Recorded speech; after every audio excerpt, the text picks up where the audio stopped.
Hi guys, welcome back to my channel. My semester is finally over and I can breathe and watch as many films as I'd like without having to write papers on it.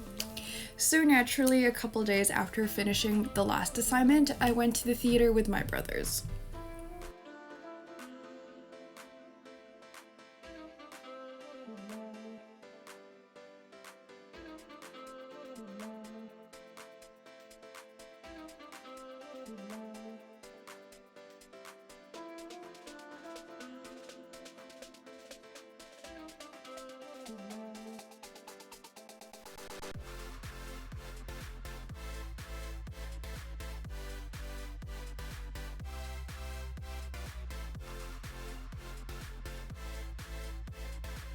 So as you can see, I'll be discussing the most anticipated film of the year, Spider-Man: No Way Home.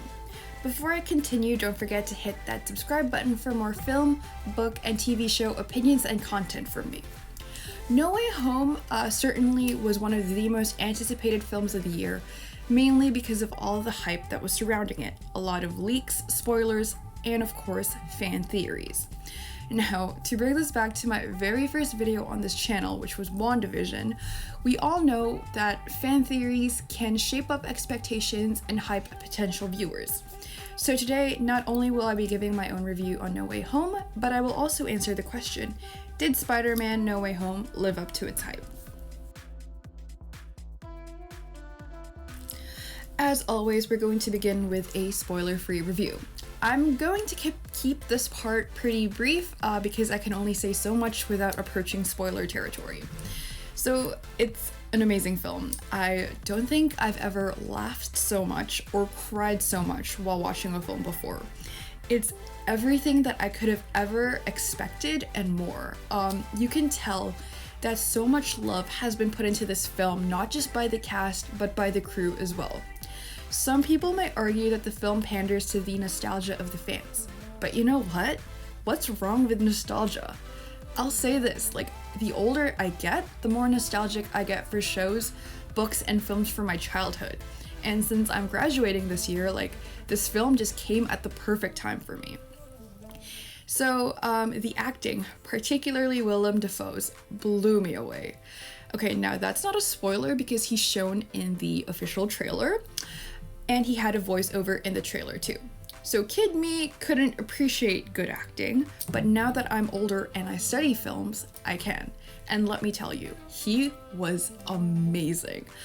I can't go in depth because, again, no spoilers, but he played such a range of emotions that it was insane. And Alfred Molina too.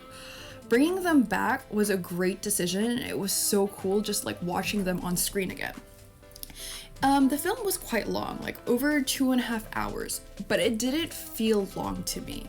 The pacing was great, there was a lot going on, and it was equal parts character development and plot development. It wasn't like Eternals where it felt dragged out, and I don't think I looked at my watch at all, the entire film, because I was just so invested. The chemistry between Zendaya and Tom was just off the charts too. We barely saw her in the first film, and she had a bigger role in the second film, but I think she really shined in this one. And I don't know if the rumors about them dating were true, but if you believe it, like I did, you can't help but look even closer at their interactions on screen. They were just so adorable and so precious. I love them. So I watched this film not as a critic, but as someone who wanted to be entertained, and I got exactly that. It's everything and more. And the experience of watching this in theaters with other people was just amazing. I know with COVID, it's not possible for some to watch it in theaters, but it makes a lot of difference with the watching experience. It's such a great film, and I would 100% recommend watching it. And if you grew up watching Spider-Man films, you'd love this film just as much as I did. So we are now in the spoiler zone. So you know the drill, don't watch this part of the video if you haven't seen the film yet. So instead of telling you guys what I thought of the film details and answering the main question, I figured that I'd do something a little bit differently for this video. So I've asked my brothers to join me one at a time as I asked them what they each thought of the film. And as I've mentioned, we watched this film together and we even discussed it afterwards. So we'll start off first with my brother Giuseppe. He avoided spoilers and leaks like a champ. So what were your overall thoughts on No Way Home? First things first, did it live up to the hype? Yeah, I'd like to say it did. I didn't avoid all spoilers. Like, I did see that, like, some leaks of, like, oh, Andrew Garfield is here and Tobey Maguire's here, and I'm just like, okay. But, like, obviously that could be Photoshop, so I'm just like, okay, I can wait. But even though I had that going in, when I first saw them all come up on screen, you know when you're like a 5-year-old kid and you're like watching these superheroes swing on stage, like into the big screen, and you just kind of have that moment where you feel like, oh my god, that's so cool. When Andrew Garfield popped back on screen, my inner 5-year-old was screaming. But when Tobey Maguire came on screen, I had to stop myself from jumping up and down my seat because that was my Spider-Man when I first. I remember watching Spider-Man 3 like 7 times in the theaters when I was a kid.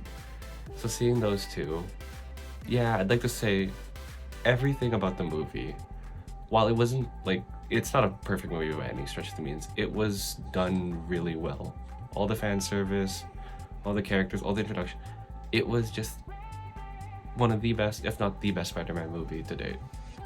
Okay, would you watch it again or even recommend it to? Oh, okay. Yeah, you know, I would 100% watch it again, and if you don't even like if you like Spider-Man but you don't like the MCU, this is a love letter to Spider-Man. Like, the villains, the execution, all the nostalgia was done like in a way that it wasn't like forced. Like, for example, Endgame was. Everything was executed in a way that made sense. So yes, I would recommend it if you're a fan of Tobey, if you're a fan of Andrew, or if you're just a fan of Spider-Man in general. Okay, thank you very much. And now for my other brother, Jose. Unlike Giuseppe, he was spoiled on certain things in the film. So what were your overall thoughts on No Way Home? So the movie itself was actually pretty great. Comparable to Endgame, actually probably better than Endgame. Despite the fact that I was spoiled and I was expecting like certain things to happen, the movie experience was still pretty good. I got spoiled for Endgame too, but I do want to say that I probably yelled a lot more in Endgame compared to in No Way Home, but maybe that's just a me thing, and yeah. Okay, so would you say that it lived up to the hype, like even though you were spoiled? Yes, actually, it lived up to the hype. Despite the fact that I was, like, the movie was like, I came in knowing what was gonna happen, but still not, I still didn't have some idea about what else would happen. So yeah, it did live up to the hype, and I quite liked it. Okay, and finally, would you watch it again or even recommend it to others? Yeah, I would definitely watch it again. So, the pacing of the movie wasn't actually that bad. Despite the fact that it was a really long movie, 2 hours and whatever, 2 hours 45? Is it 2 hours?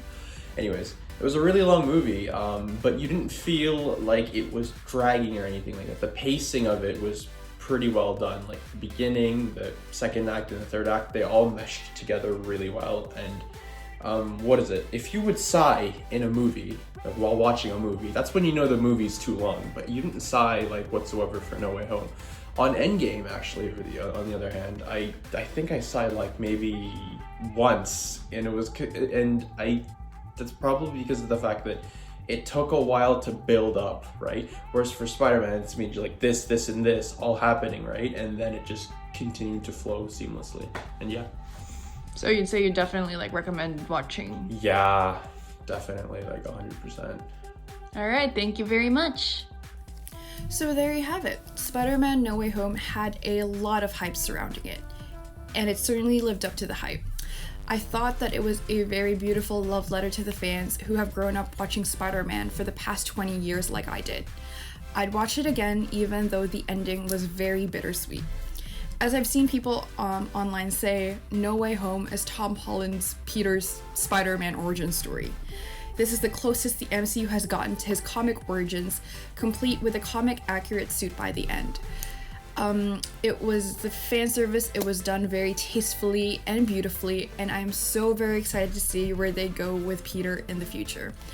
I really want him to have a friendship slash mentorship thing with Matt Murdock slash Daredevil like they did in the comics now that Charlie Cox as Matt Murdock is officially in the MCU.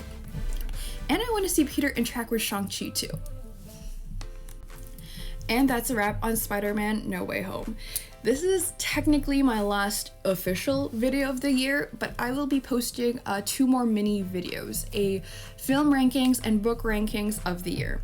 Those 2 will be up by the 30th and 31st respectively. Thank you so much for watching, enjoy the holidays, and please don't forget to like, comment, or subscribe.